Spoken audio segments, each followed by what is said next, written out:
I hope you've all had a chance to have um, something to eat or something to drink, or at least a good deep cleansing breath. So this next section is quite long. We have quite a few very interesting speakers. And again, there's, you know, the first section was integral to itself, and this second section looks much more at the small screen. And we have a variety of different speakers. Again, we have two-handers. So how I'm going to handle this is I'm going to introduce each part in turn, okay? So if everyone is ready, I just welcome all of the speakers, welcome all of the audience, welcome everyone back to this very mutated Irish Film Festival. I'm going to ask everybody at the beginning to please mute yourselves, okay? Just for everybody's convenience and for the smoothness of the operation. Thank you very much. It's also much better for each of you if you actually switch to speaker view. We are trying to spotlight the people that are speaking, so you'll have all of us on screen. There's a possibility of reacting to what you're seeing on screen and hearing. You can use the reaction button on the bottom of your screen. It's the little emoji button. You can raise a hand to indicate that you want to raise a question, or you can leave a comment on the chat line and we'll come back to you in the question and answer section, okay? So we'd appreciate if you'd do that. And when you speak, maybe that you just give your name as well, okay? So to begin, the first couple of people presenting are going to be Carol Owens and Eve Watson, okay? So Carol, you know from the first part already, okay? And Eve is probably very well known to a lot of you from other seminars that we've had here in Ireland, okay? So Carol is a psychoanalyst and a Lacanian scholar, as well as fronting the film festival here in Ireland for over the past 10 years. She's also co-founder of the Dublin Lacan study group with Nadezhda Omkust. She has published widely on the theory and practice of Lacanian psychoanalysis, and her books are available through Carnac and Routledge. She is also a series editor for Studying Lacan Seminars, which is published by Routledge. Eve Watson is a practitioner, a lecturer, an author, and an editor. She's currently editor of the API journal Lacunae, which we mentioned earlier on this morning, and she's course director for the Freud Lacan Institute. She's currently working on a book project on the drive, and in 2021, at the end of this year, 2021 and beginning 2022, she will take up a residency at the Austin Riggs Center in Massachusetts as the Erickson Scholar. Carol and Eve will examine how the analytic setting, the analytic discourse, have survived or not their transposition onto the small TV screen during COVID onto the Zoom screen. It's a question very much of the zeitgeist, and it's a question which follows on from what we've been talking on this morning.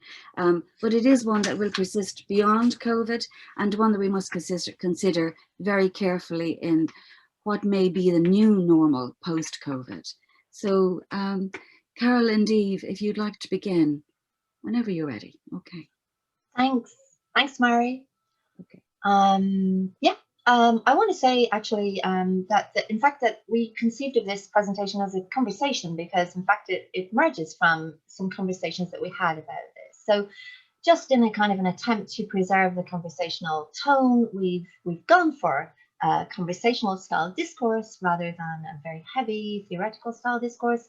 And we've, again, you'll see we've tried in the presentation to try to maintain that tone and that essence. So yeah, there are two interconnected motifs that we are interested in teasing out in our conversation. But the title for our presentation, which is Lacan on the Telly, Psychoanalysis on the Small Screens, it's a bit more than just a double entendre. On the one hand, it's an opportunity for us to explore some of the challenges that have attended the screenings of psychoanalysis as a highly unusual practice, governed by a theoretical orientation and operating in its fundamental concepts, unlike any other human encounter. And on the other hand, it allows us to say something about the practice of doing psychoanalysis mediated by a screen. So it is all about the screen, in other words. Why psychoanalysis resists or escapes representation on screen in certain fundamental ways, and then how nowadays the screen in various shapes and sizes, mostly small, has mediated psychoanalytic work. The two screen aspects are related, we think, interrelated, since the portrayal of psychoanalysis on screen somehow always misses the mark or produces absurdities. Perhaps, indeed, the move to working psychoanalytically with screens rehearses what we find to be an anxiety conditioned more by what is screened in the sense of what is included than screened in the sense of excluded or censored. Yes, indeed. We can be thinking of psychoanalysis on screen, psychoanalysis as a screen, and not a screen. We agree the portrayal of psychoanalysts on screen is abysmal. On television, from Frasier to In Treatment, psychoanalysts have been made to look absurd and or unprofessional. They exude neurosis, buffoonery, and downright quackery.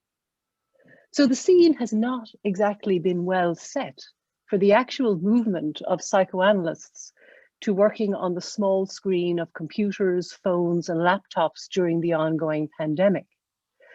I would venture to guess that some analysts may well have carried this denigrating stigma with them in moving to working in the frame of computer-mediated analysis, to borrow Danny Novus's term, to working with the CMA and the small screen.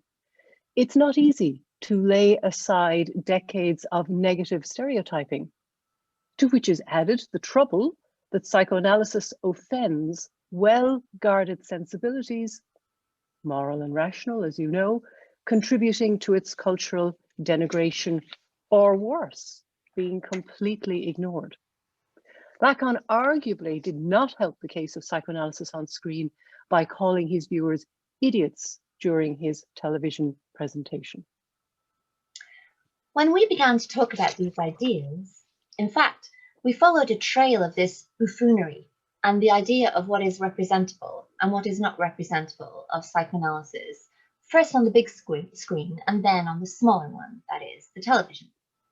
From there, we started to reflect that something of what is not representable of the work finds its way into what intrudes into the work with small screens.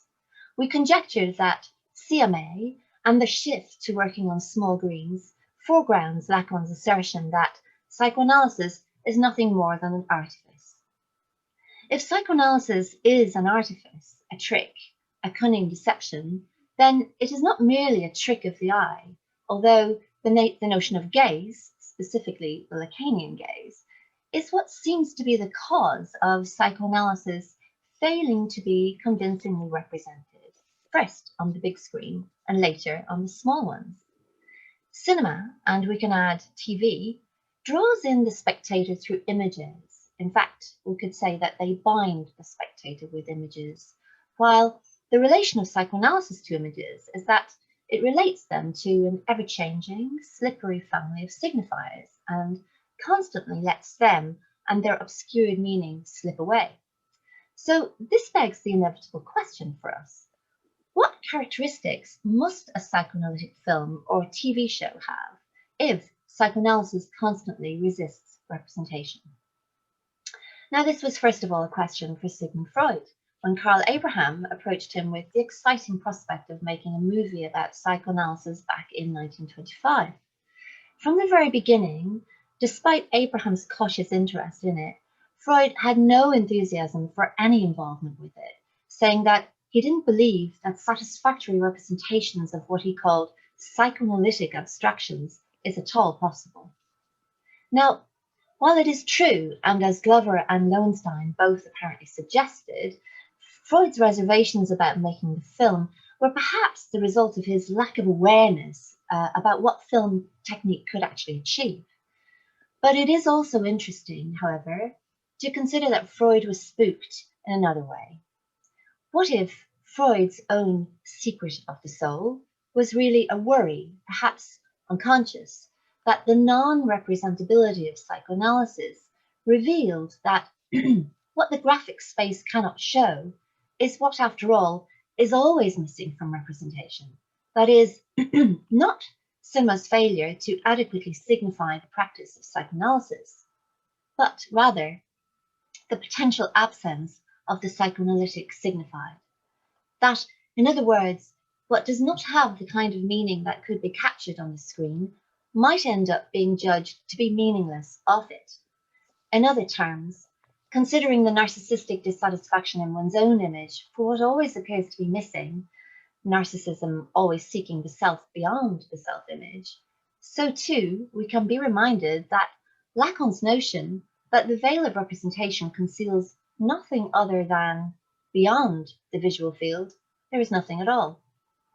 This notion of Lacan's is made much use of in film theory, and according to Shoshana Fellman, is at work in Lacan's parodic self-presentation in his own TV appearance.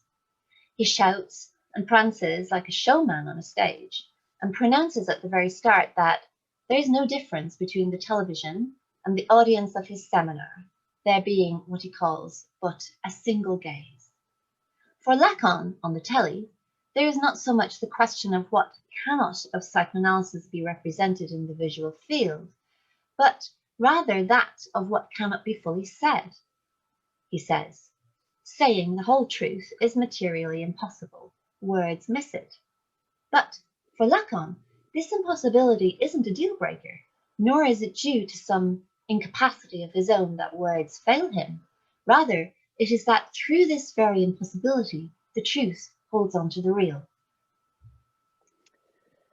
Yes, and so the denigrating representation of analysts on the screen, on the big screen that is perhaps also a byproduct of the problem of representing what an analysis actually is and how a case proceeds.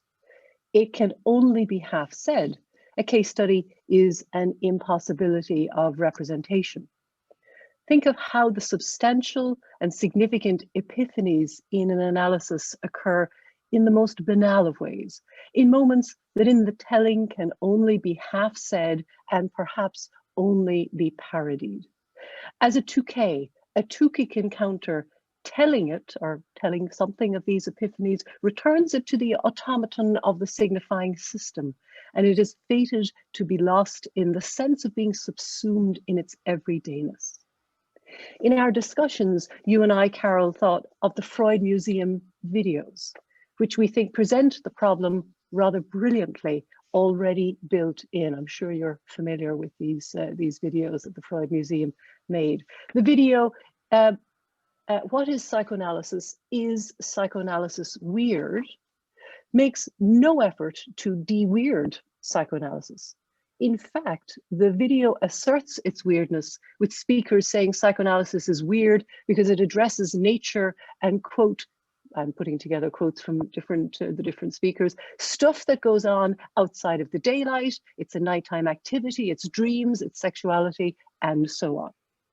With strange, creepy, disturbing sound effects, distorted images, and shaky screens, and stilted, clipped editing, the video cleverly presents psychoanalysis as already a parody of its own oddball or fringe status, undermining the viewer's efforts to do so. As for the half-saying of analytic material, you may recall that Astrid Gessert in the video relates a little vignette about a red rose. The power of its telling, if you may recall, is its very banality, its ordinariness. She concludes the vignette with, it's just like that. That's how psychoanalysis works. And she smiles rather enigmatically. No magic, no hypnosis, no crazy talk by the analyst, just the work of free association to the red rose led the patient to the lifting of a repression. And we are left with a sense indeed, of the vignette only being half said. Yes, in fact, the Freud Museum videos take Lacan's performance on the telly further than he could. He was very weird. He was very strange, to answer the questions that the Freud Museum's first video asks. Perhaps then we can think of Lacan's performance on the telly as a sort of satirical comedy aimed at setting a trap for the spectator's gaze. Not, though, the trap of representation, but rather the trap that is not so different to what happens in psychoanalysis in the process of the transference. And that, at the end of the day, is perhaps the most radically unrepresentable aspect of the work of psychoanalysis, while at the same time what is fundamental to it. When we started to reflect on how the troubles of representability of psychoanalysis have leaked into the practice of CMA, as Danny puts it, we landed on the question of, to borrow the subtitle of Lacan's book, Television, how big of a challenge to the psychoanalytic establishment is this way of working? From early on in the pandemic, various psychoanalytic events and forums have met on Zoom to facilitate analysts and psychoanalytic therapists to talk about their changing practices and how they have been managing them, working as they are on various devices, apps, and so on. And from the beginning, it was clear that the practice of working with clients on the phone or other device was haunted by older debates about what constitutes psychoanalysis as a practice, whether a conversation between the one who calls herself an analyst and the one who attends the analyst for what is called the psychoanalytic session can in fact take place anywhere except in one room. But now, more than a year later, we know that for the majority of practitioners, the work has taken place outside that one room, even though the work itself seems very different at times and poses new challenges and new technical issues. The move to computer-mediated analysis has been challenging because it has meant breaking with not just the practice of almost a century of tradition of two people sharing a room and space, but also the disturbance of the representation of the practice of two bodies in that space. The challenge introduced to the work, mediated by screens, is how the screen itself interlopes as a certain kind of object. As a lens, it reflects both analyst and analysand in the same frame. And as a screening of the work, it disturbs the representation of the work that both analyst and analysand have internalized. But there are other challenges. That's right, Carol. Some people will recall that Danny Nobis, in his talk to Fly about CMA last May, noted the significance of the sound and the image falling away due to problems with the technology. Problems with broadband, problems on the phone line, and crucially, the anxiety that it produces. This brings us closer to the territory of the stain, where the real looks on, and the aural object in the voice as a haunting nothing that is made manifest. The tinny voice, the terrible line, the freezing of the screen are haunting reminders of the spectral and aural object. Let us recall that the scopic and invocatory drives have a special status for Lacan. These fundamental drives and the fantasies that veil them center, as he puts it in Seminar 11, the whole organization of desire. Dreams, terrors, fantasies inspired by the pandemic, but not about the pandemic, became vehicles of the objet A as both loss and presence. Structuring an imaginary function of the geometrical perspective of the field of vision reduced to the computer screen is vastly inferior, as we know, to the depth of psychic life. This can inspire as much as it can silence. Remote work has been a boon because analysts made it work, figured it out. They figured it out, not, it has to be said, without accompanying anxiety, trepidation, and downright worry. Would psychoanalysis mediated by the small screen be a virtual version of the real thing? Well, let us recall that reality is structured by the ego. So we cannot say that the virtual session is a virtual version of the real thing. It would be more accurate to say that the virtual session is a version of the world that is already virtual. Moreover, and as we said earlier, Lacan helpfully reminds us that psychoanalysis is pure artifice. And if we pause to consider some of Freud and Lacan's methods, they were indeed masters of adaptability. Freud famously conducted an analysis with the orphaned and starving Theodor Reich during his daily lunchtime perambulations around Vienna. And they talked and walked. And Freud even gave him money from time to time. Lacan's famous 5-minute sessions near the end of his life are well known to everyone. For many, the effects of the pandemic have led to a renewal of interest and a consideration of technique in the direction of the treatment, and this has led to some excellent work and the interrogation of what a psychoanalytic practice and a session actually is. These examples remind us that the hinge on which an analysis works is the transference.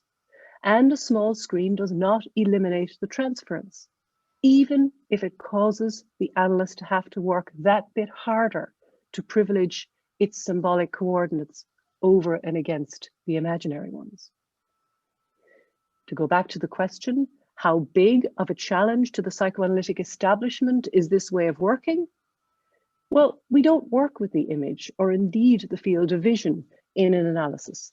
The analyst doesn't analyze body language, for example, even when working through a small screen. But for some analysans, moving to remote analysis and the loss of the clinic room and the traditional two-body presence in analytic work has been too much to bear and one loss too many, a presence of mind being a necessity for them. Free association for some does not respond well to a calling forth from distance.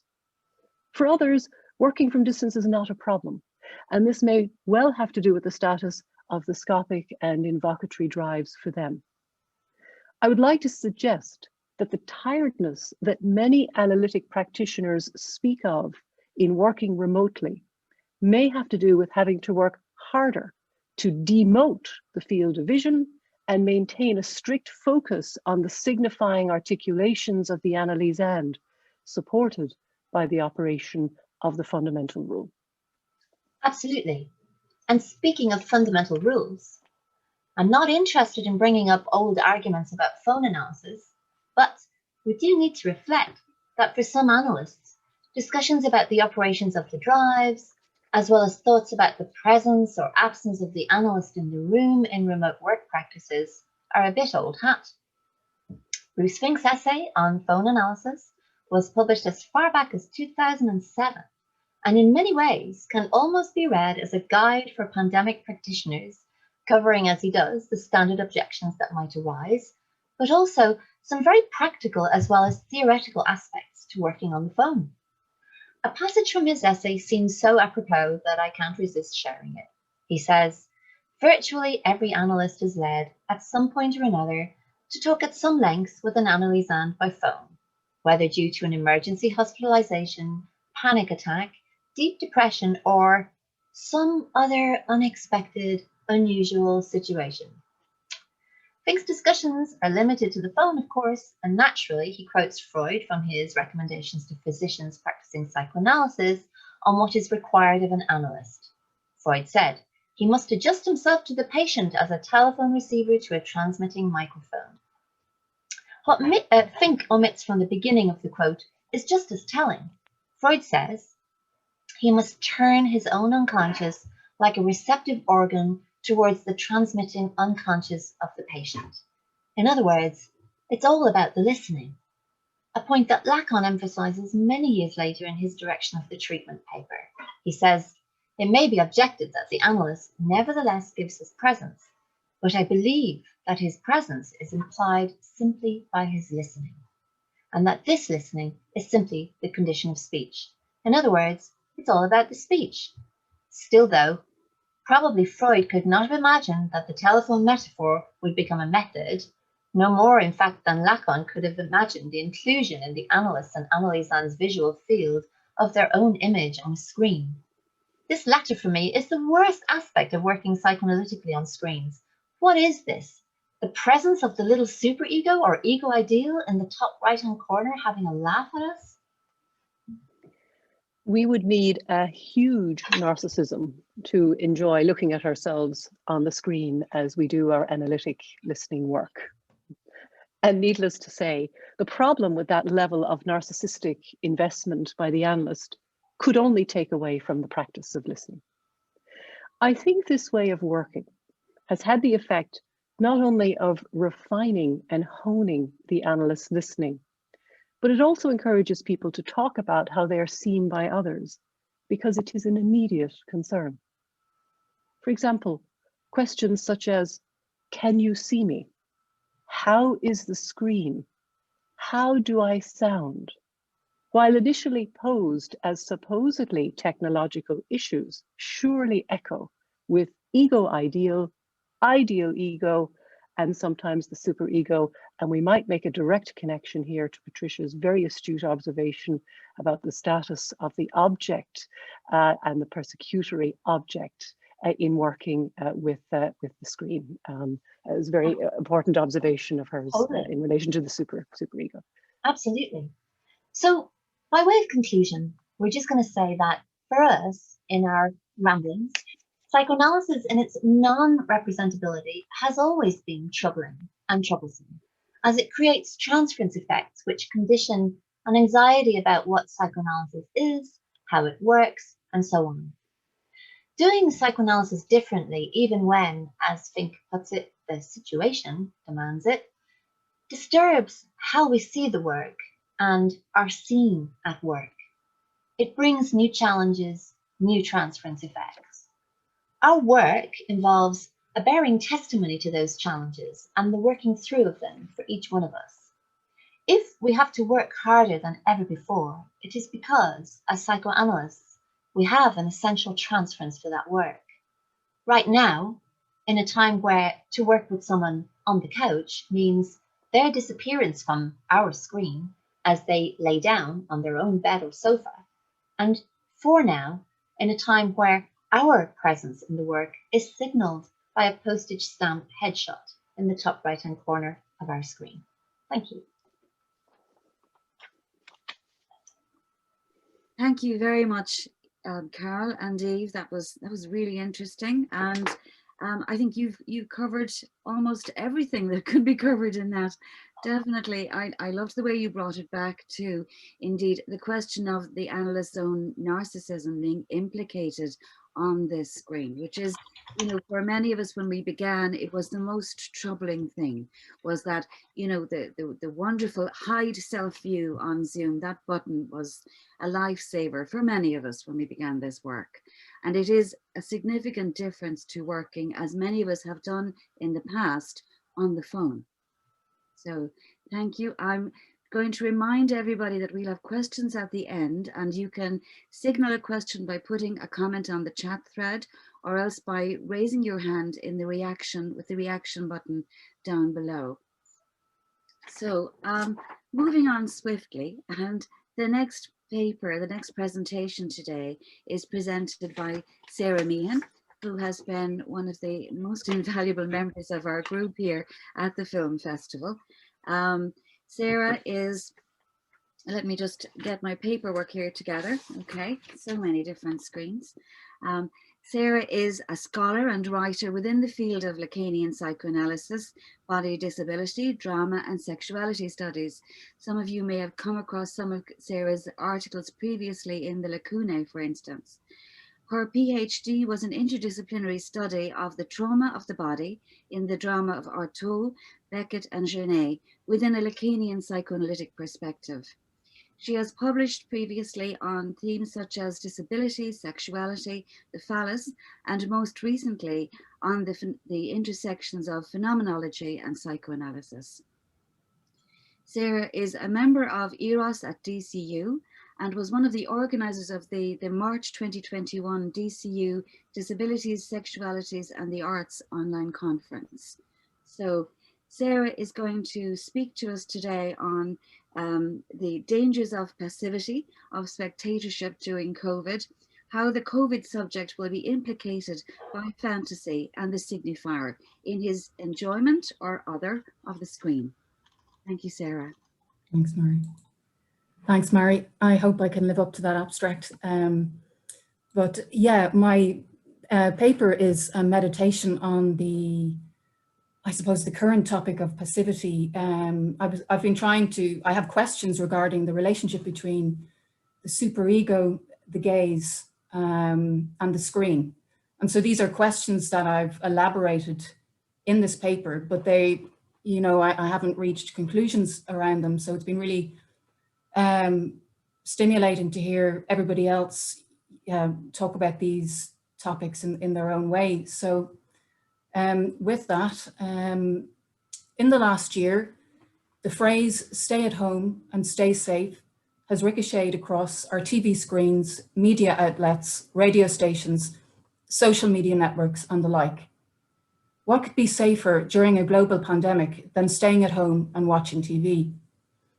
At least we do not have to take up arms in the battlefield or work on the front line and risk our lives.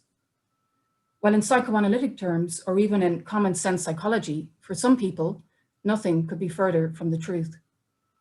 As Zizek has pointed out in his pandemic book, subtitled "Calm Down and Panic," the available avenues of response vis-a-vis the current crisis are saliently polarized. The narratives of participation for the average citizen are organized along two clear axes: that of somebody essential who is working on the front line, and many of us who are not essential and whose role is to stay out of the way to protect lives and stop the spread of the virus.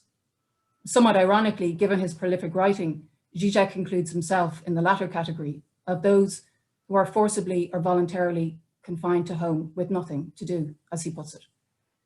His advice on this front is somewhat paradoxical. On the one hand, we should give in to the impulse to binge watch TV, movies, and what we enjoy doing, without putting pressure on ourselves to discover our inner beings, so to speak. And yet he presents the idea that to survive the crisis without falling prey to too many paranoid fantasies, it could be beneficial to be marked in some way. He reminds us that, as Freud observed in Beyond the Pleasure Principle, it was the soldiers who had been physically injured on the battlefield that were less likely to suffer from traumatic neuroses. So I wondered, in what way could we be marked by the crisis? In terms of the fact that we stay at home with nothing to do, in quotes, and given that it is not specifically a safe position at the level of jouissance. In other words, what danger is there to being more alone with one's body within a myriad of screens at a time of greater isolation? In being relegated to the domestic sphere, that space of the nuclear family, or in general, the scene of more intimate relations, we are involved in a more intensive relationship with the objects synonymous with this space, including the screens that we might have at our disposal, such as the television. So in the category of TV, I am including what is called linear TV in its function as a traditional broadcasting medium, tied to national and international networks, and in its capacity as non-linear or advanced or smart TVs, through which we can stream on-demand services such as Netflix, YouTube, etc. As regards the concept of passivity, the TV screen bridges two levels, literal and symbolic. It is something that can respond to affects of passivity, such as feelings of angst, helplessness, general boredom, and may also indeed document and manipulate these affects within the dialectic of the viewer and the screen.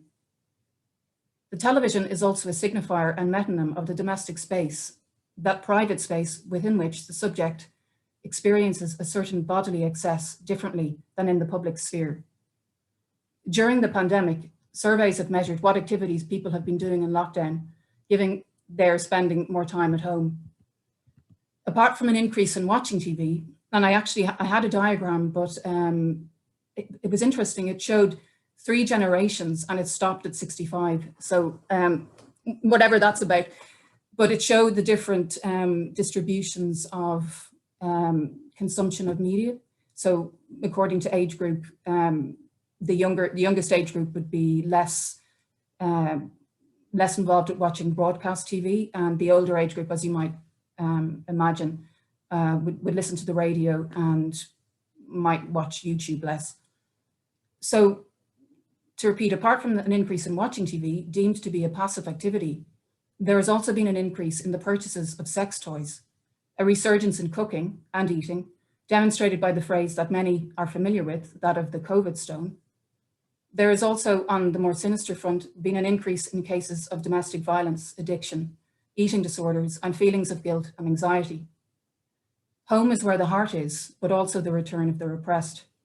It is not for nothing that the German word, or German term Freud uses for the uncanny, unheimlich, is etymologically derived from the word for home, the space of the familial, the familiar, the family. An experience of the uncanny implies that what is most familiar, as in what is being repressed in the unconscious, can also be the most strange when it returns. What is homely and welcome is also the site of what is potentially most unhomely and unwelcome.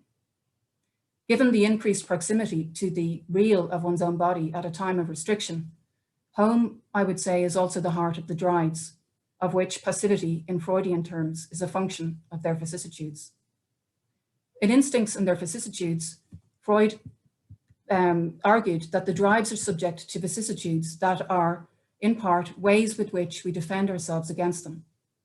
One of these vicissitudes is the reversal of the drive's aim into its opposite. And Freud connects this in particular with the scopophilic drive and the drive for sadism.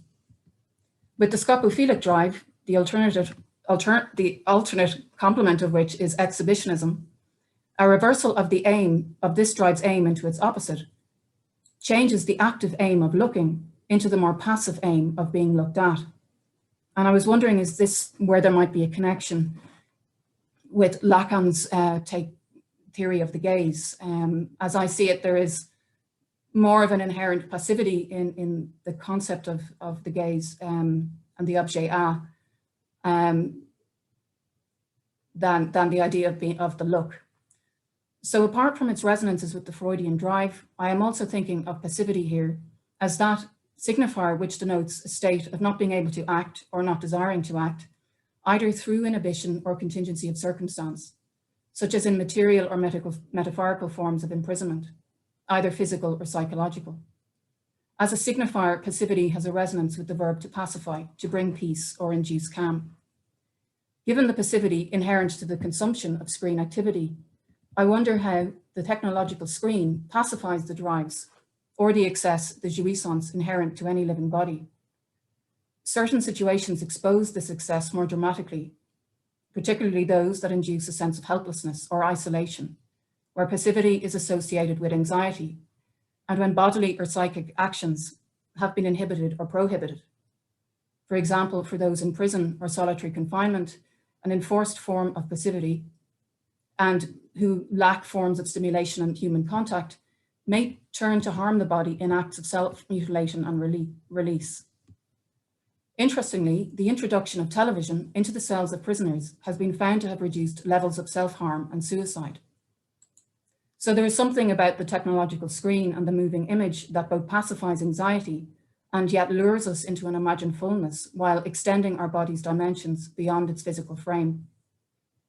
The design, or the original design of television, has some relationship with the extension of the function of the human eye.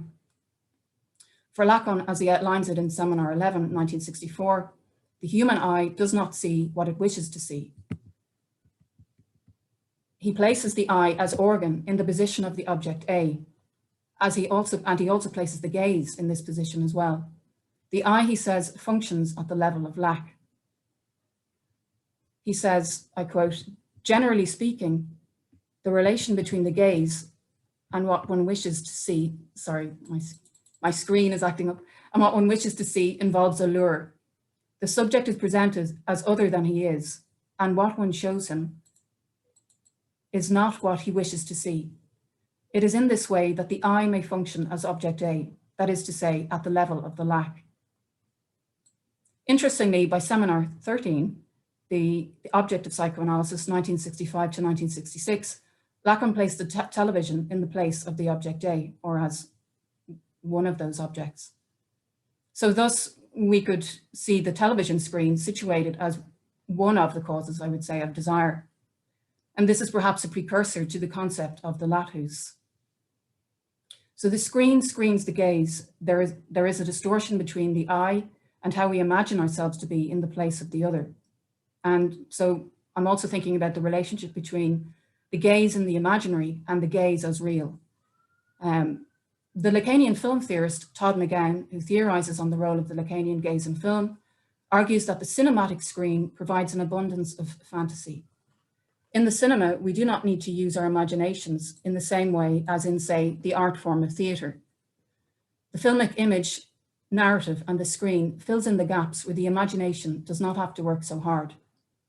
The technological apparatus of the screen and its temporal complexity allows for a level of condensation and displacement, metaphor and metonymy in a way that is extremely dense compared to the more spacious and supposedly present and live form of theatre. So although the small screen of the TV cannot be equated exactly to the way we might imagine fantasy functioning in the cinema, given we do not only watch movies, but consume media sources. And also, well, I suppose, what do we mean by cinema? Do we mean films that we watch in the auditorium with other people, or do we mean cinema that we watch at home? So there's a sort of slippage there. But although it can't be equated exactly with cinema, the TV, there's definitely some relationship here concerning the role of the gaze within the dialectic of the viewer and the screen. That is, there is a tension between the active position of viewing, inherent to the look, and the more passive position of being perceived as an object within the screen, which is inherent to the gaze. So just to say briefly that I'm working with an idea of the gaze, as Lacan refers to it in Seminar 11, as that which is outside the picture, in the field of the other, where we are invested as desire within the visual field. To quote, he says, "What determines me at the most profound level in the visible is the gaze that is outside." And just to say, I was very heartened to read an article by Maria Scott, who distinguishes four levels of the gaze in Seminar 11, and says that if we can the attempt to understand the gaze as Lacan sets it out is akin to the anamorphic effect of the gaze itself. In other words, it's nearly impossible to reduce the gaze to one concept. So I've used the aspects that I could work with, because sometimes it seems the gaze isn't the real, and then other times it appears, when we're talking about the lure or fascination, that we're talking about something in the imaginary as well. So Lacan says, in terms of the screen, man in effect knows how to play with the mask as that beyond which there is the gaze. The screen is here the locus of mediation, as Carol and Eve were talking about. Lacan himself knows how to play with the mask behind which there is the gaze, perhaps. So in thinking about the increased proximity to the small screen and to the body within recent restrictions, I wondered about the connection between the superego, the gaze, and the screen. The command to stay home and stay safe has something of the command to enjoy that is resonant with the superego, from Zizek's perspective anyway. Given the more broadly experienced sense of helplessness, uncertainty, and a feeling of being at the mercy of something, where for some the big other is, sorry, I just had a screen glitch. Given the more broadly experienced sense of helplessness, uncertainty, and a feeling of being at the mercy of something, where for some the big other is making unreasonable demands, arguably a more heightened sense of passivity is experienced by many. The call to staying safe is interpreted by some as a plea to passivity. The narrative of taking personal responsibility has resonances of the biblical command to love thy neighbor as thyself, a command that Freud completely turns on its head in Civilization and its Discontents. In Freud's cynical view of neighborly love and altruism, he says of the stranger, "Not merely is the stranger in general unworthy of my love, I must honestly confess that he has more claim to my hostility and even my hatred. He seems not to have the least trace of love for me and shows me not the slightest consideration. If it will do him any good, he has no hesitation in injuring me, nor does he ask himself whether the amount of advantage he gains bears any proportion to the extent of the harm he does to me." As Freud argues in this text, humans do not take kindly to renunciations made in favor of their fellow humans. There is always a question of love at stake. the fear of the loss of love or of being outside of the fold. The superego as the arbiter of conscience is directly related to renunciation in these terms. Renunciation generates conscience, and conscience feeds back into renunciation.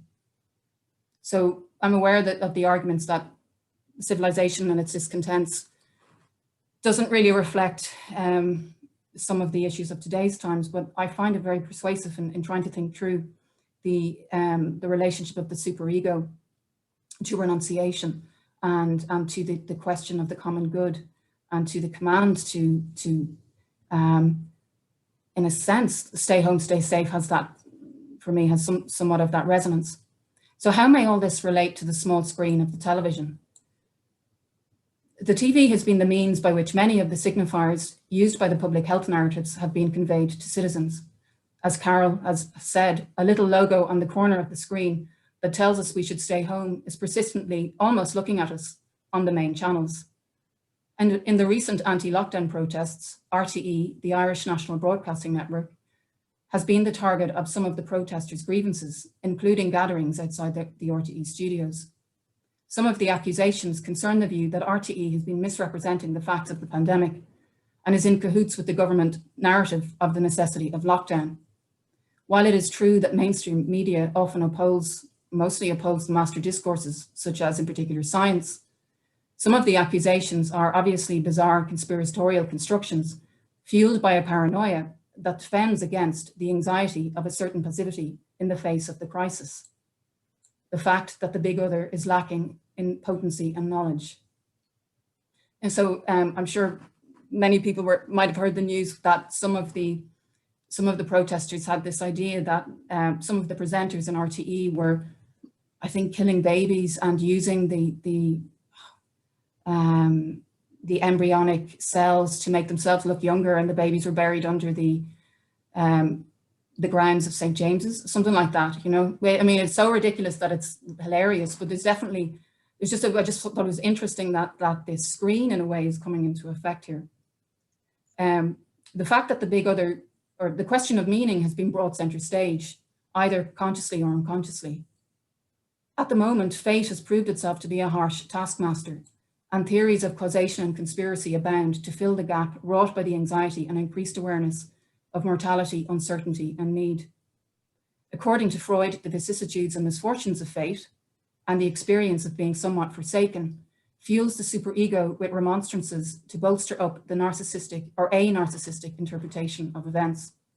General misfortunes can be the fuel for the superego's admonitions, as they are rarely taken as neutral. As he says, and this is in Civilization and its Discontents again, fate is regarded as a substitute for the parental agency.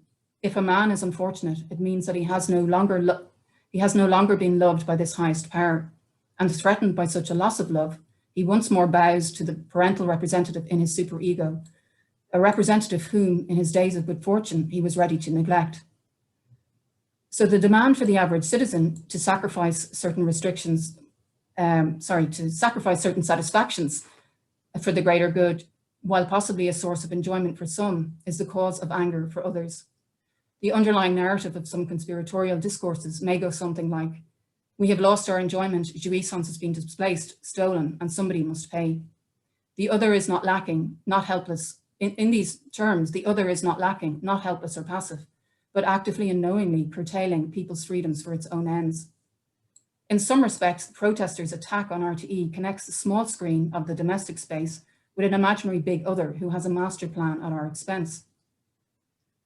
While for some, the small screen may mediate a somewhat paranoid relation to the other, with the gaze situated behind as imagined to be all-seeing, for others, the small screen has made the unfolding events of the current times a show to be viewed from a distance. In the comic documentary Death to 2020 by the producer of the dystopian Black Mirror series, Charlie Brooker, which admittedly has had bad reviews, the average citizen is portrayed as being rather stupid, passive, and almost engulfed by technology. So I'll just try and get the clip.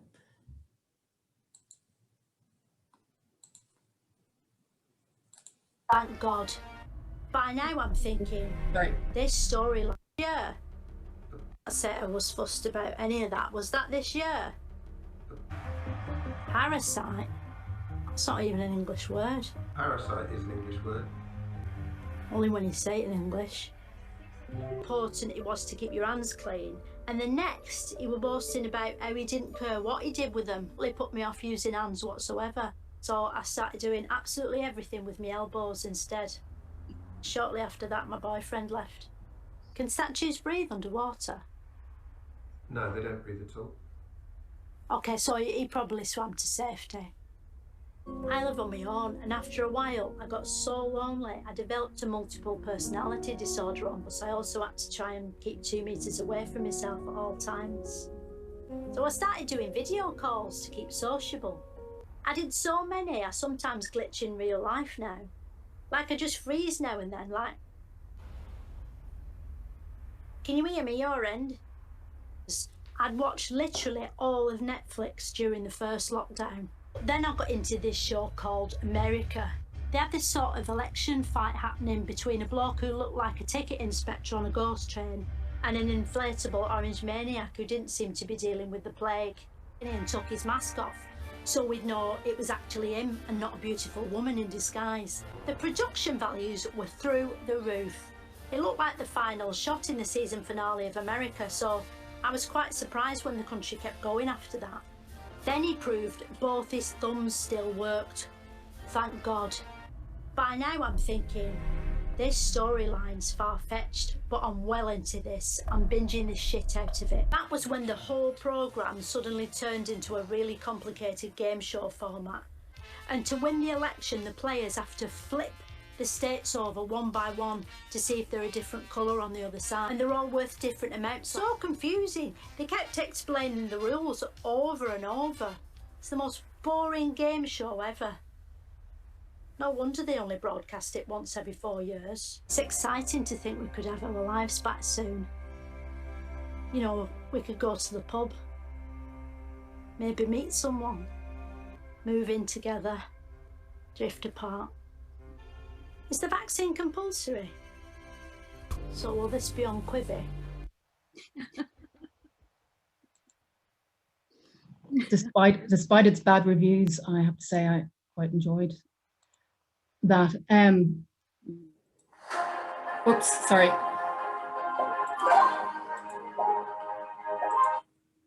Been taken over.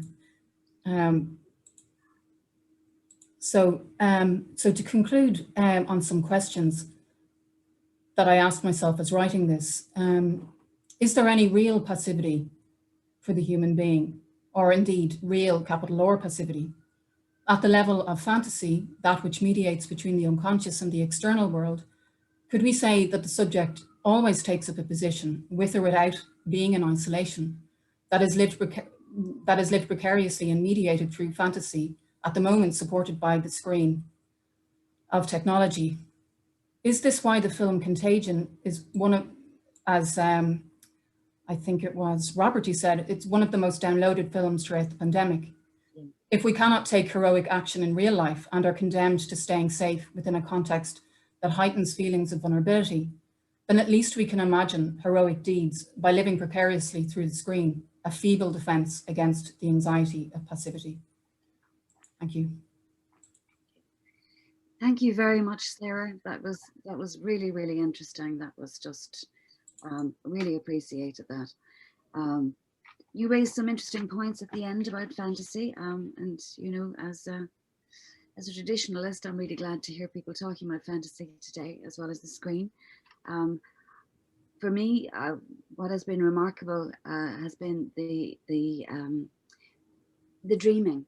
The fact that people are dreaming such powerful, vivid dreams and bringing them to the work, you know, so that we should be remembering that there is also another screen that people are using, and that psychoanalysis has related to for a long, long time, since its inception. So I'm not going to raise a question here. I'm going to go straight on to the last part. Thank you very much, Sarah. And the next part, the final part of this segment, brings us two new speakers. We have Kunze and Anahita Shadkam. Welcome, both of you. How are you? Okay. So they're going to talk about, is the Alethosphere the perfect place for a pandemic? Now, we did send out some pre-discussion links, which I hope people got a chance to look through to some degree. They're going to make a very good presentation, I'm sure, but it's quite a deep subject, and so there's a lot to get through. So Anita is a PhD candidate at the School of Planning in the University of Waterloo. She has a diverse professional and academic background in architecture, but also a vast area of research, from urban studies and environmental psychology to film studies, music and philosophy. So she has a very multidisciplinary approach to life, and she's brought it to this paper. Don Kunze is an independent researcher who produces podcasts, very interesting podcasts, on architecture's relation to Lacanian psychoanalysis and projective geometry. Together, if I understand this correctly, and I am open to correction, okay, Don and Anahita will use the movie Vertigo to address how the contemporary subject is duped by the modern scam of global connection and knowledge masquerading as truth, which is the Alethosphere, by the seduction of latuses, fetishistic devices that act as objects cause of an autistic jouissance, rather than objects cause of desire. As I say, I am open to correction, so please, let it reflect it. Thank you very much. Okay. Thanks. It's hard to know which of us should go first. Thanks, Marie, and thanks to the organizers, Carol and the others. This is really nice to be with so many somewhat familiar faces. Eve, Carol, Marie, Isabel Millar. It's an honor to be present in front of such an informed audience. So we've decided to make not fools of ourselves, but dupes of ourselves, so that you can enjoy your questions to the full. We began studying vertigo a couple of years ago and realized just how complex this Hitchcock movie was.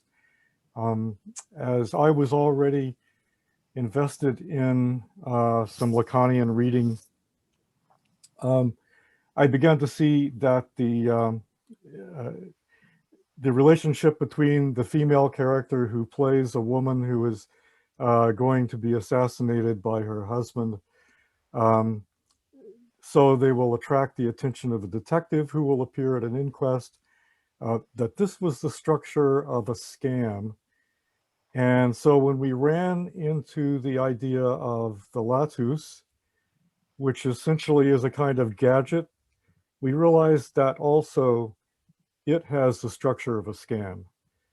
So we started to connect these pieces, looking at Mladen Dollar's challenge to all of psychoanalysis to see if anamorphosis could be a theme that would play out through all aspects of Lacanian subjectivity.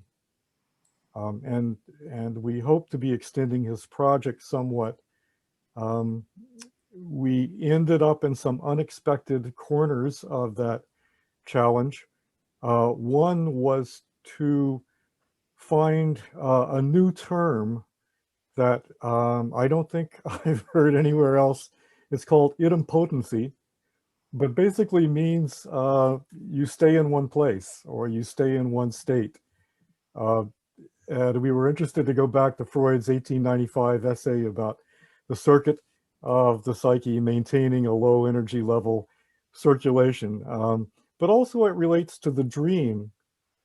And this is where cinema, in fact, begins to resemble the dream by keeping us in our seats in a dark room while images flash in front of us, go past us. It reverses the figure-ground relationship so that instead of us being figures moving around a Euclidean world, we're fixed and the world moves around us.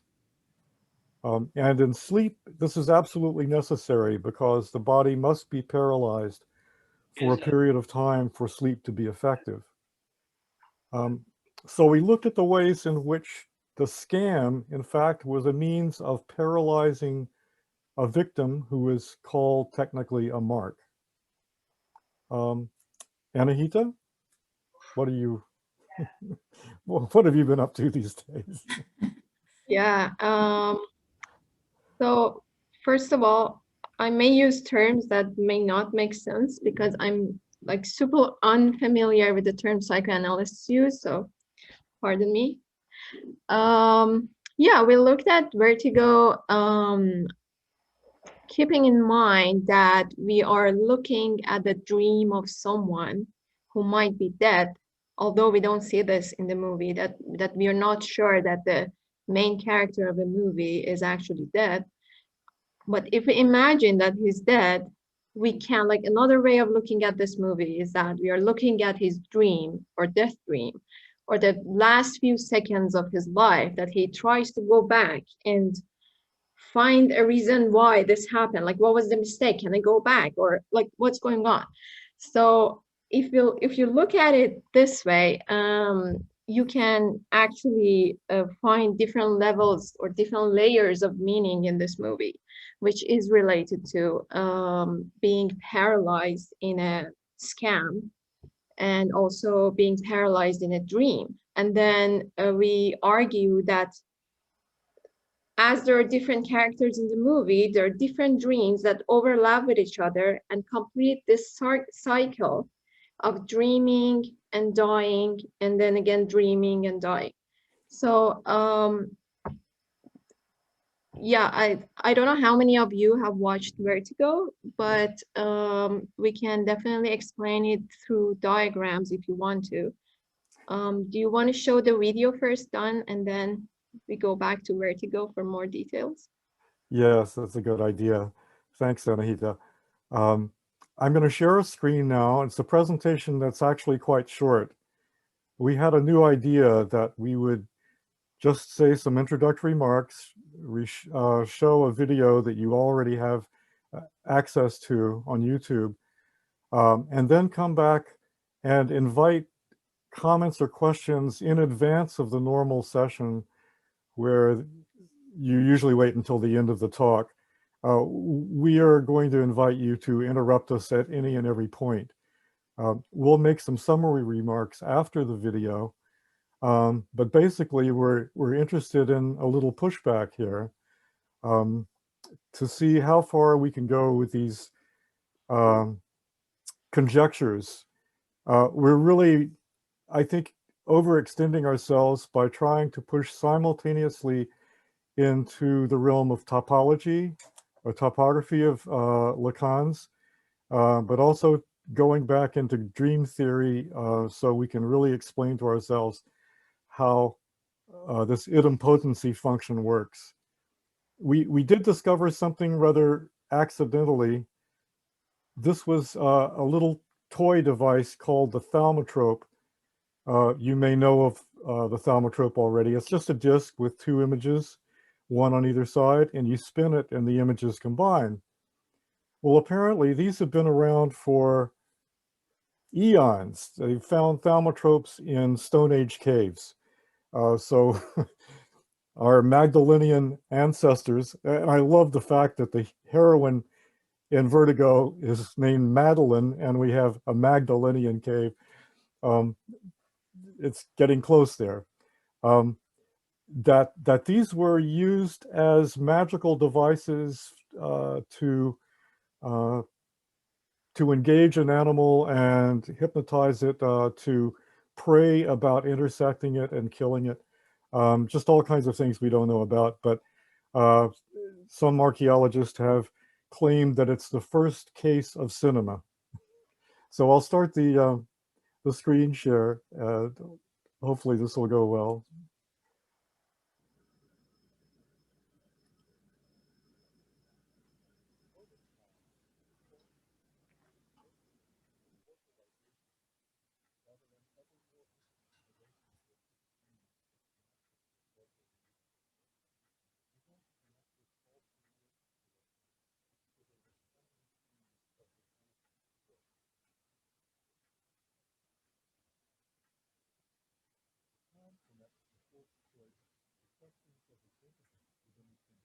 I'm sorry, Don, can you make that a little bit louder? I can't actually hear it. It's the maximum on my system. Oh, okay. Is that better? The sound. Yeah. I might try and find the version on YouTube, Don, and share it. That might. Okay. Thank you, Sarah. Thank you. Okay. Yeah. Okay. Just give me a So sec. we had this problem before with an earlier video where for some Okay. reason the sound wasn't coming. So Was it louder now? Let me try. no. I have it here, Don. Yeah. Okay. So if we Okay. yeah. Whoops. I'll just share my screen first. Okay. Thank Okay. you, Sarah. Okay.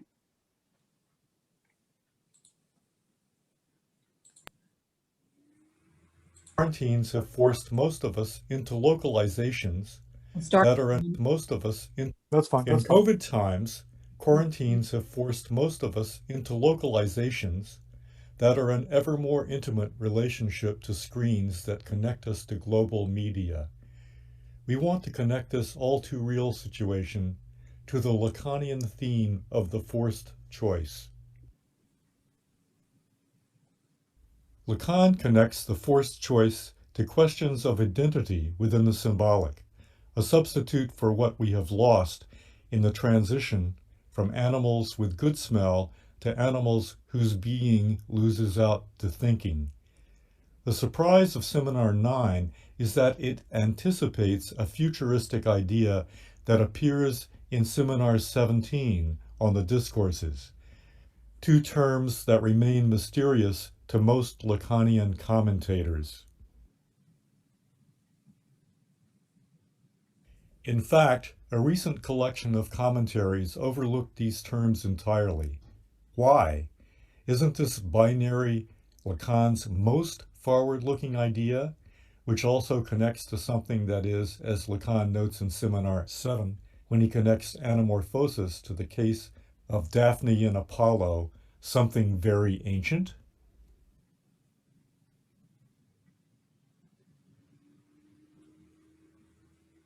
We propose a triad of ideas to play out the latus and alethosphere, and three key examples. In The Truman Show, The Tower of Babel, and Hitchcock's Vertigo, we find out how anamorphosis becomes the question of things remaining the same, idempotency, by a toy device known as the thaumatrope.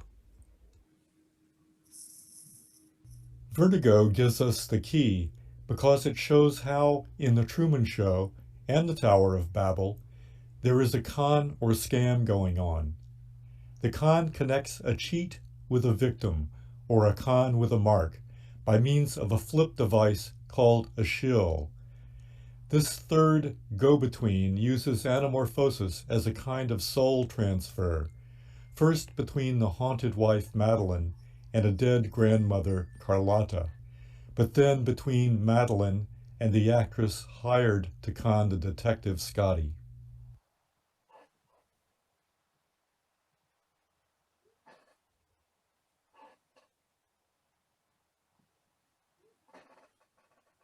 The mechanics of vertigo are the same as the Truman Show.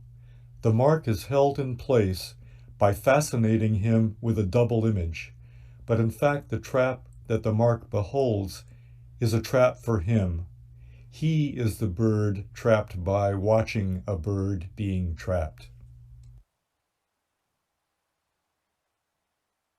The thaumatrope is a toy with an ancient lineage. These proto-cinematic devices have been found in Stone Age caves. Archaeologist Mark Azima has argued that these are the first forms of cinema because the phi function of simulated motion is related to desire. But also, it's important to see them as a kind of con, where the mark is held in place by a forced choice. The impossible project of remaking the actress Judy into the lost love Madeline, which was actually the woman Judy impersonated, goes straight to the heart, a thread through the central hole of the vertigo thaumatrope. We see the phi formation as a primal anamorph, and hence a way of extending anamorphosis to the issue of desire, within a trap that localizes and at the same time universalizes.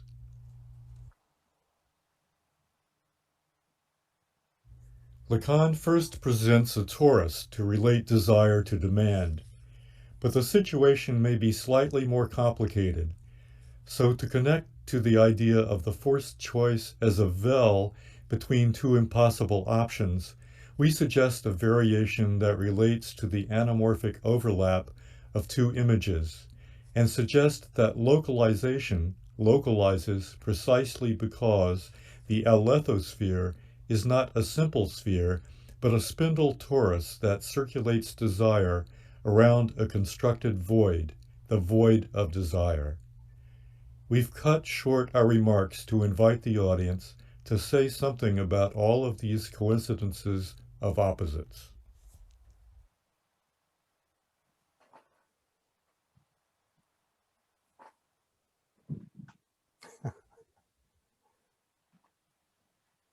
Thank you, Sarah.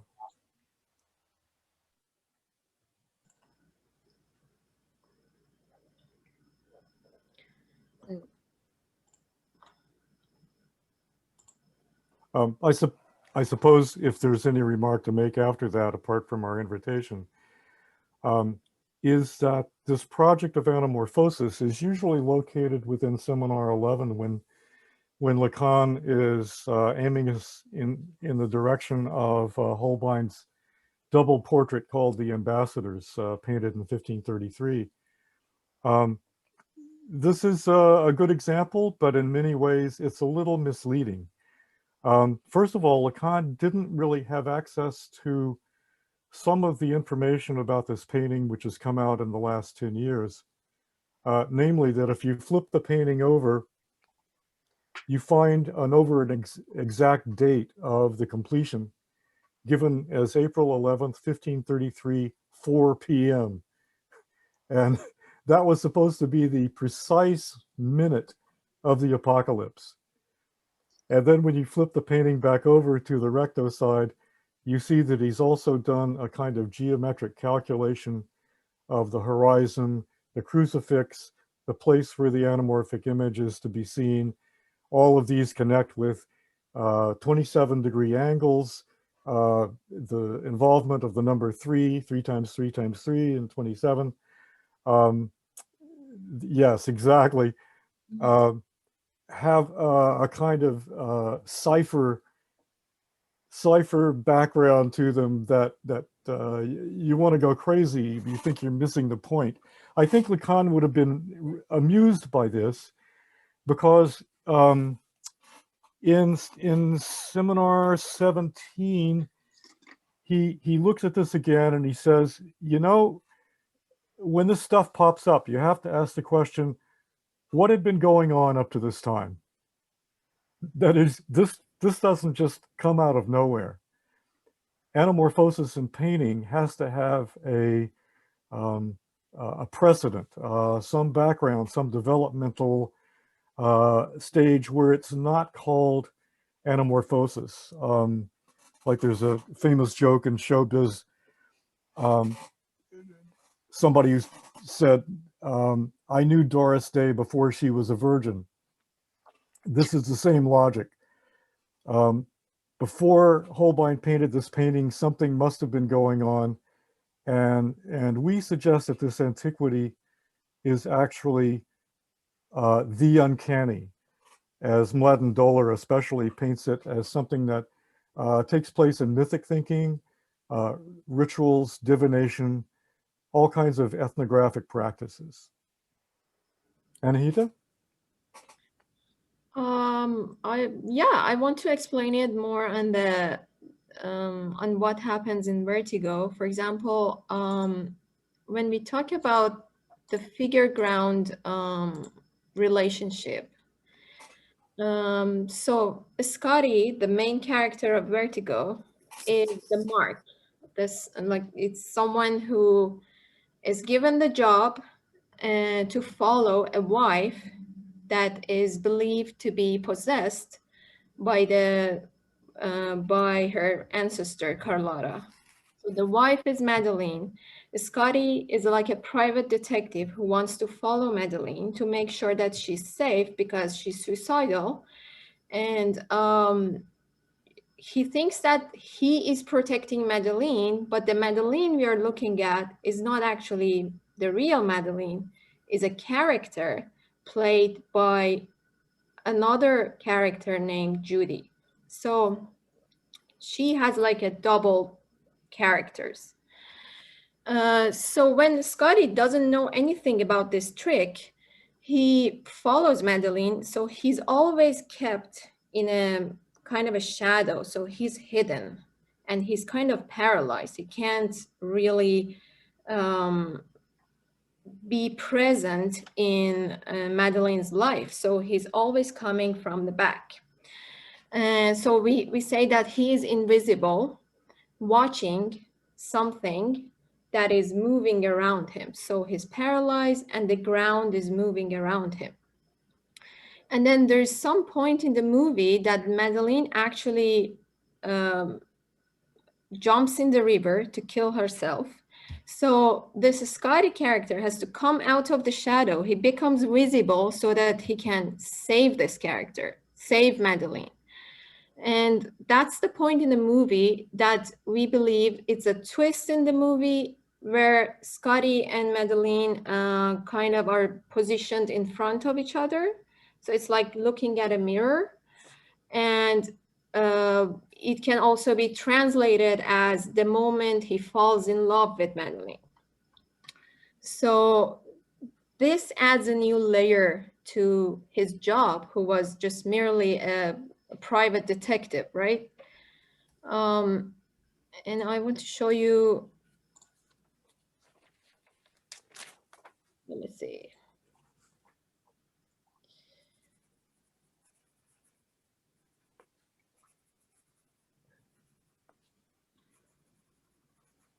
So this diagram actually portrays what happens in the movie in different sequences. So Scotty is here. Do you see my cursor? Yes. Okay. Scotty here is following Madeline. So he's going after her. And then after she jumps in the river.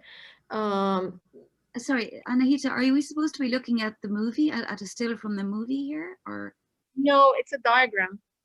no, we actually are still looking at the ambassadors. Okay, Yeah. sorry. I have to stop sharing and start it again. Okay. Here. Do you see the diagram? Ah, yes, yes, we can. Yes. Perfect. This is like a linear diagram of the movie and what happens in different sequences. So after we believe that Scotty falls off a building and he survives, but we believe that he might be dead and dreaming all this. So in his dream, he's given a job as a private detective to follow a wife. So he's following her until the wife jumps into the river to kill herself. And then Scotty survives her, and then they become kind of one unit because they are in front of each other, and then they travel together. So this is a point in the movie that we believe there's a twist to the story, and Scotty, who was a private detective, now is in love with Madeline. But he still has the job to protect her. And Madeline, who is actually Judy, she's an actress, she's not the real Madeline, also has a job. She has to kind of commit suicide in some ways so that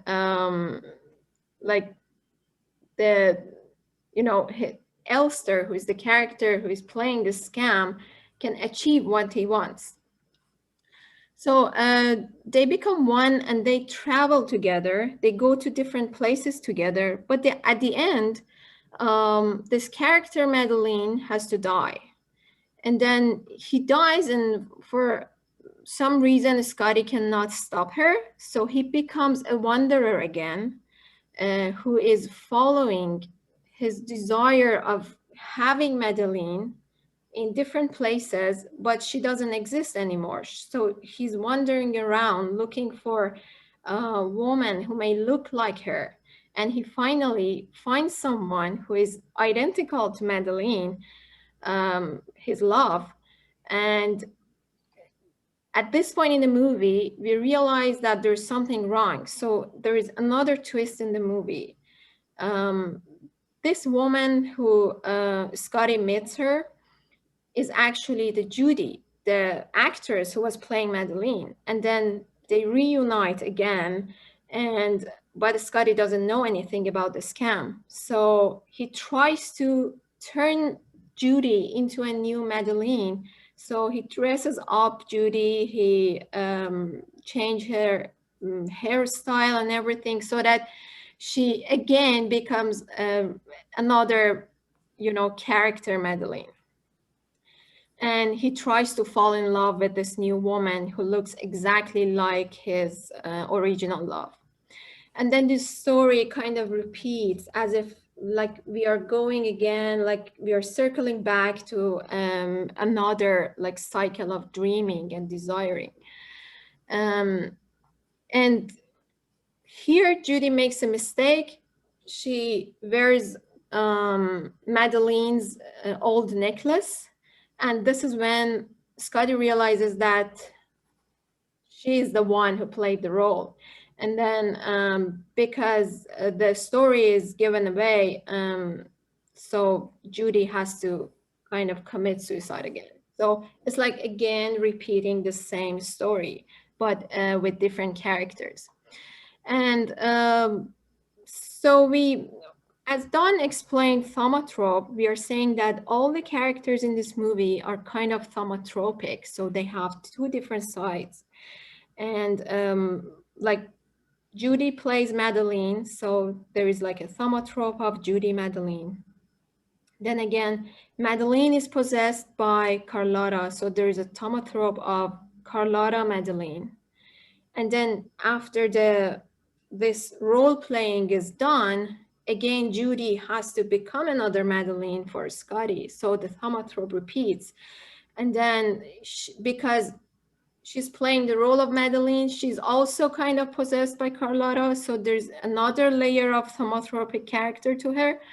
And all these can be combined with Scotty's character itself because he's dreaming and he's looking for something that is not achievable for him. So he's changing his demand or desire every once in a while based on the character who is in front of him. Don, do you want to add anything to this? No, thank you so much for bringing that diagram in. That's really helpful. Vertigo really tells us a lot about the forced choice. And you can go back to the classic example of the lying Cretan who says all Cretans are liars. You're forced between two positions where something is true if it's false and then something is false if it's true. And the motion between these, of course, is exemplified in the torus, or let's say that the toroid surface of vertigo is that of a forced choice situation. So inasmuch as the forced choice is a kind of intellectual or verbal or an active case of anamorphosis, we can really pull a lot of things together that stretch out over a large range of seminars to keep us from segregating the seminars into piecemeal themes. I like to be able to bridge across and make, I think Zizek would call it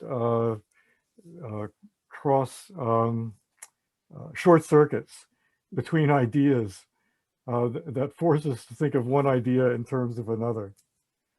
So I'll just stop there and let the audience come up with something. Or Thank you very much, Anahita, and thank you, Don. That was really, really interesting, and I appreciate very much you've put a lot of work into this. So thank you very much for preparing it as well before the seminar, so people could have a look through at it. I am struck by, you know, there's another thaumatrope going on throughout Vertigo, which is Scotty as one half of these different duos, Scotty and Carlotta, Scotty and you know, Magdalene, Scotty, and all of these going on all of the time. So but I really appreciate how you presented it, and I hope that we have some questions coming up. I'm very conscious that we have run considerably over our time today, so I don't see anything on the comment thread. So I'm just going to give it a moment. If somebody has a question, please use the reaction button there to raise a hand. And we're inviting questions at this stage on any of the presentations, Carol's and Eve's, or Sarah's, or indeed this most recent one. And the first question is from Sarah. So Sarah, please, I'm going to go to Sarah now. If you'd unmute yourself. Yeah, it's just, well, not just, I can't say just about that presentation because it's so complex and rich.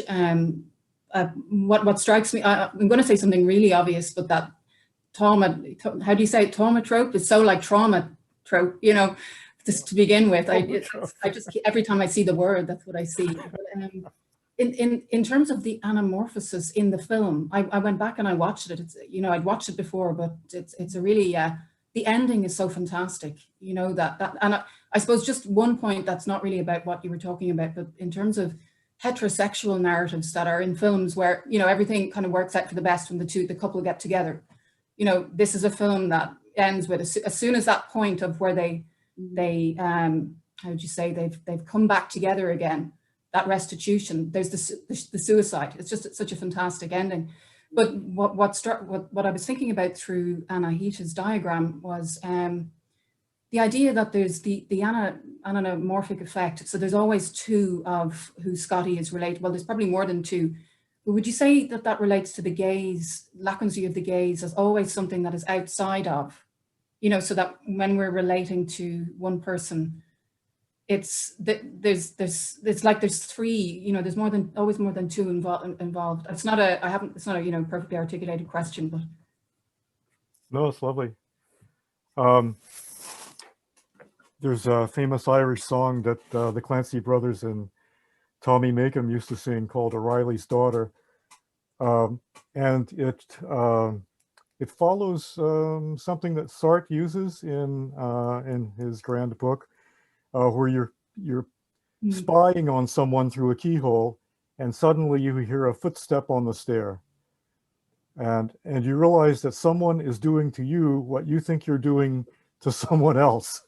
So there's a kind of not only a linearity but a circularity, and it involves guilt.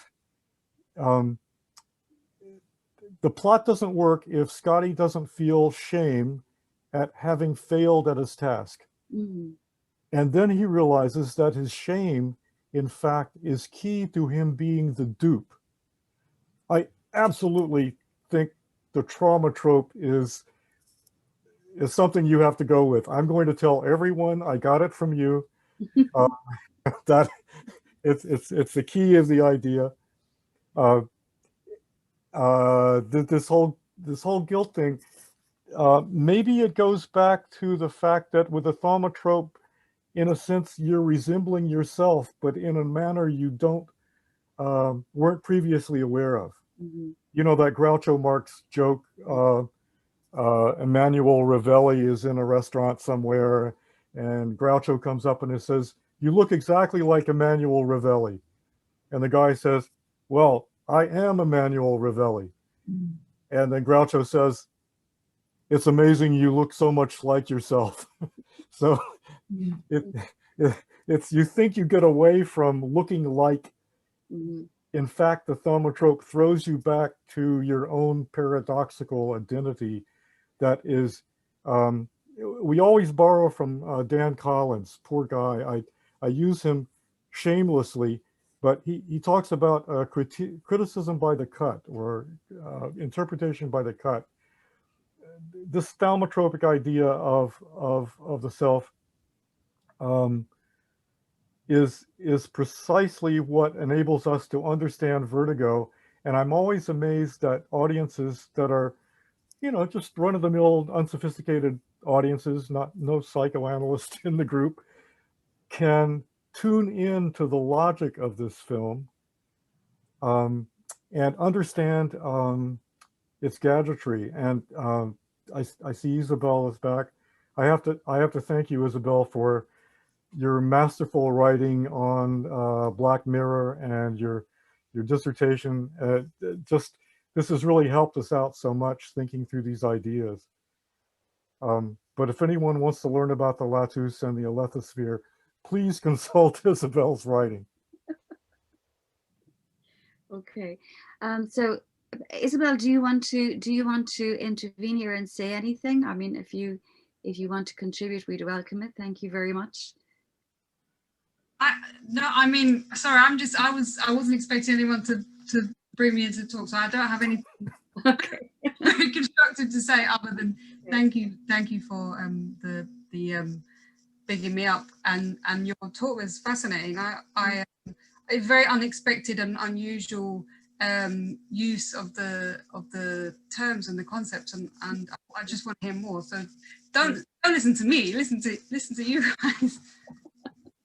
Okay, thank you very much, Isabel.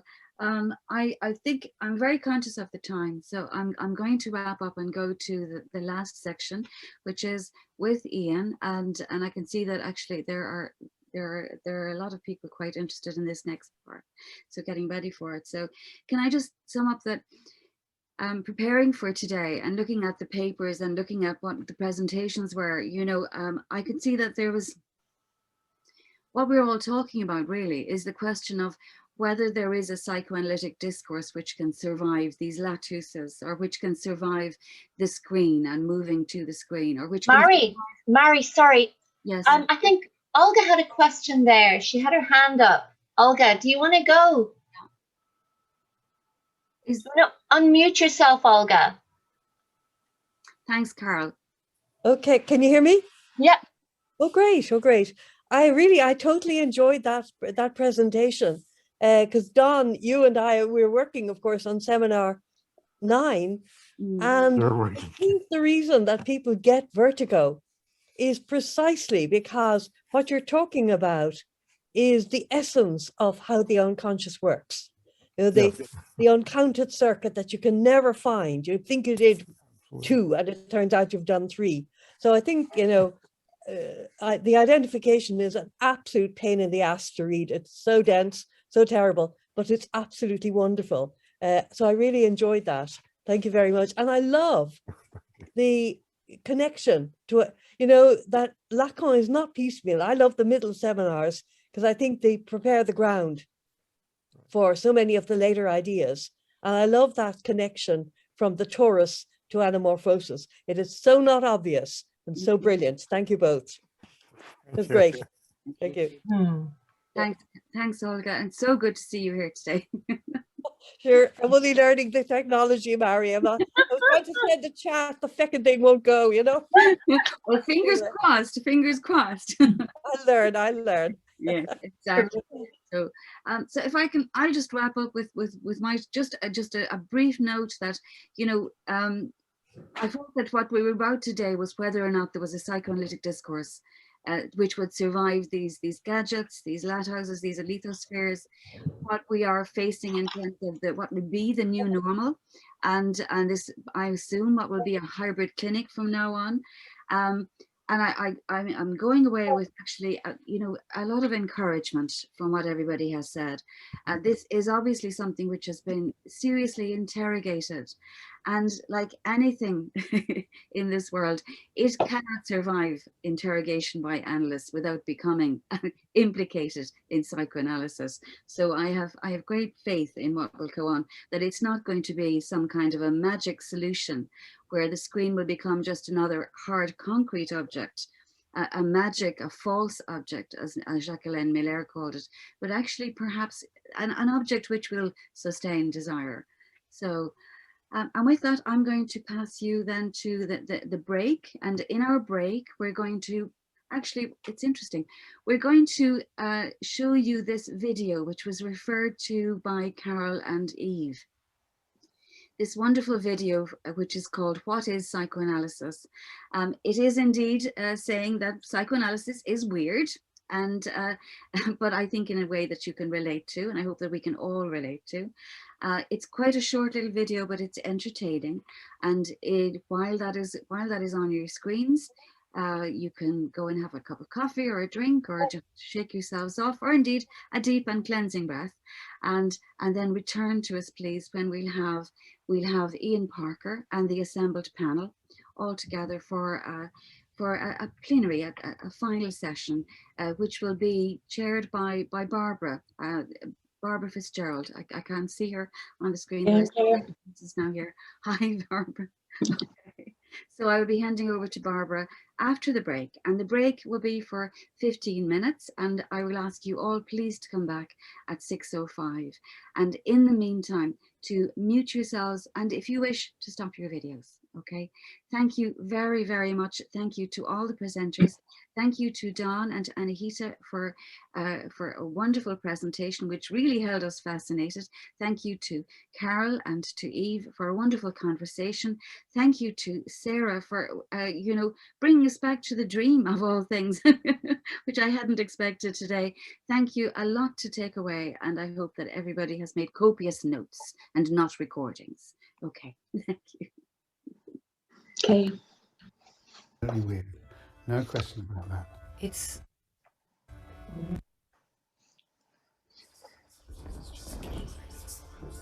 well, it is weird. I think it's extremely weird. Definitely weird. No question about that. It's weird because what it's thinking about, what it's addressing, is the nature of being human.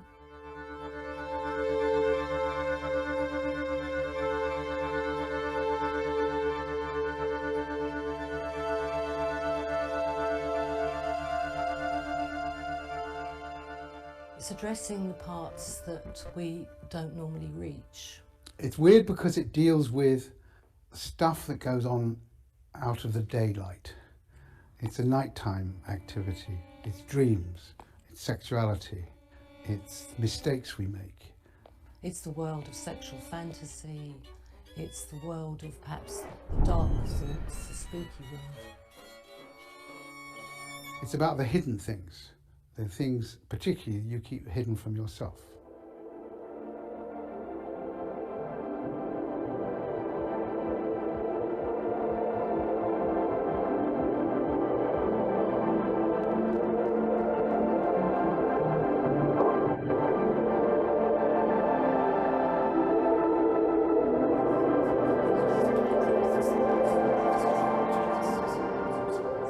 Psychoanalysis is a talking cure, but it would be more correct to ask the question, what are psychoanalyses? Because there are lots of different versions. What they probably all have in common is that it's a practice of talking. One of the things that all these psychoanalyses have in common is an idea of something called the unconscious. Sometimes we think about the unconscious as being sort of some deep reservoir, some place in your head where things are buried.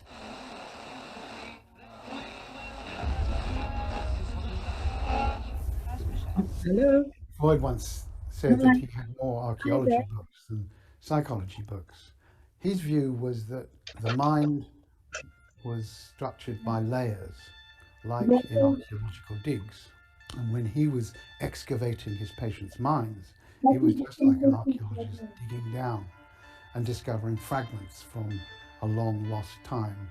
No, the analyst doesn't work with stones. The fragments he works with are bits of memories, fantasies, infantile wishes, and he pieces those together with the analysand to construct the early history of the analysant that has become buried, but that still is a foundation of his adult life and particularly of any symptoms he might have developed. Someone might come with a symptom, let's say a problem in sleeping, a disturbance in their relation to eating, a sexual practice that they find disturbing, thoughts that overwhelm them that aren't welcome. Through talking about these and through tracing their history, the person might encounter elements from their own history, perhaps from their family history, and through talking about them, through articulating them, there'll be a change to the symptom, there'll be a change to that person's life, there'll be a change to that person's experience of suffering.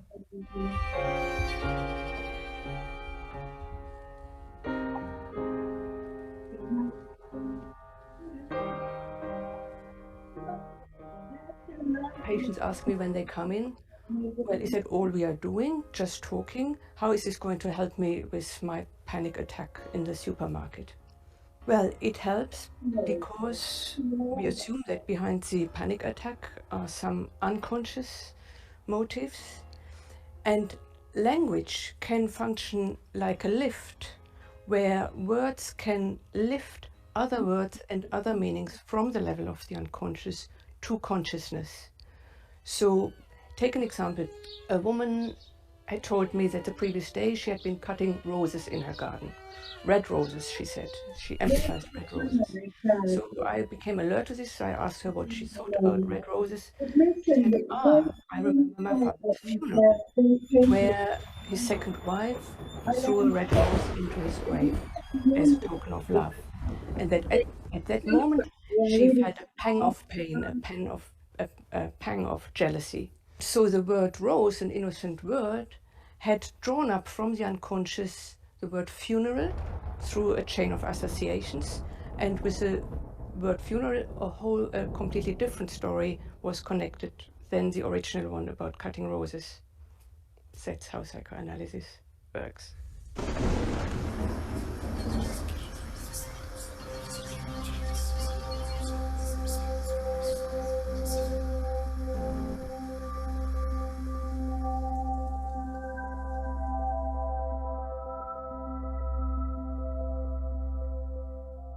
The Freudian human being is a human being who is not in control of him or herself.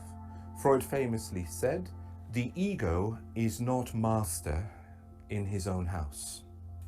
The house in which the ego lives is, you could say, it's a haunted house. You try to be in control of your living space, but you're not. It's the unconscious that controls us. Contemporary culture likes to see human beings as one-dimensional. They're governed by instrumental ends, the search for happiness, for wealth, for success, as if human desire can be reduced to simple objects. Psychoanalysis, on the contrary, sees desires as emerging in the gaps in speech, in the cracks in what you're saying, in mistakes, in your slips of the tongue, in the failures repeated again and again. If something's been sort of forced into the unconscious and it tries to, come back as whatever it can, express itself, and something like a slip of tongue would be that.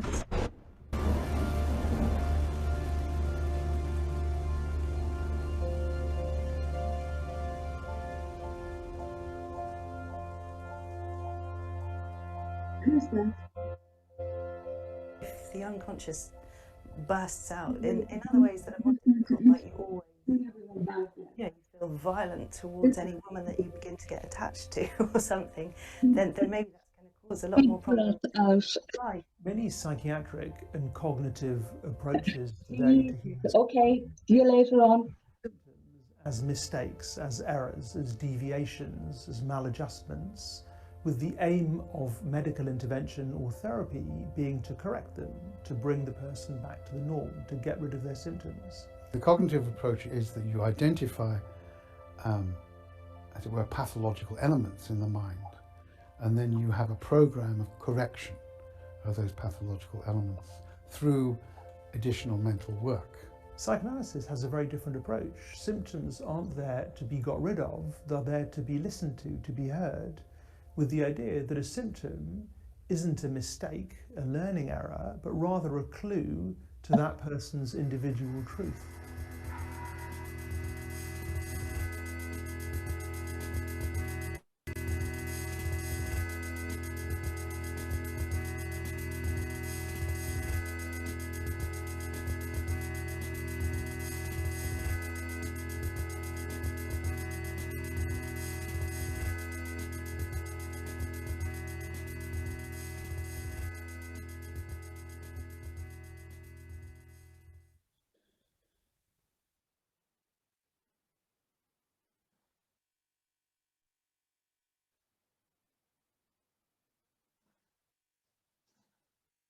Strictly speaking, the question for Freud is not, how does one become a pervert?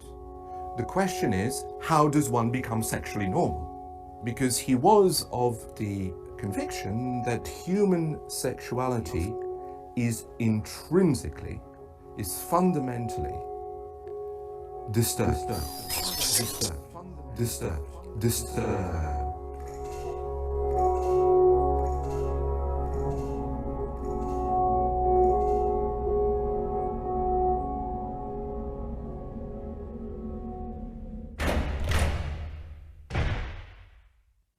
The first thing we need to understand is that when Freud talked about sexuality, he employed an enlarged concept of sexuality. It no longer meant genital penetrative sexual acts, but any practice that was invested with libido, that had an erotic charge for that person. Oh, that's so good.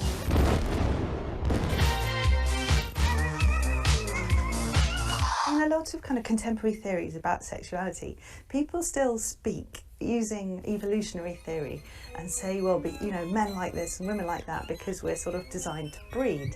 But everybody knows that it's not really like that. Human beings are so much more complex than that, and more perverse and more difficult, and look for totally other things. They might not be interested in reproductive sex at all. Which means that we need to move away from thinking that Freud's concept of sexuality is all about people having sex. It's about that too, but it's about much more than that. Our sexuality is not bound up with simply the task of reproduction, but rather we can find pleasure and joy as well as disturbance all over the body.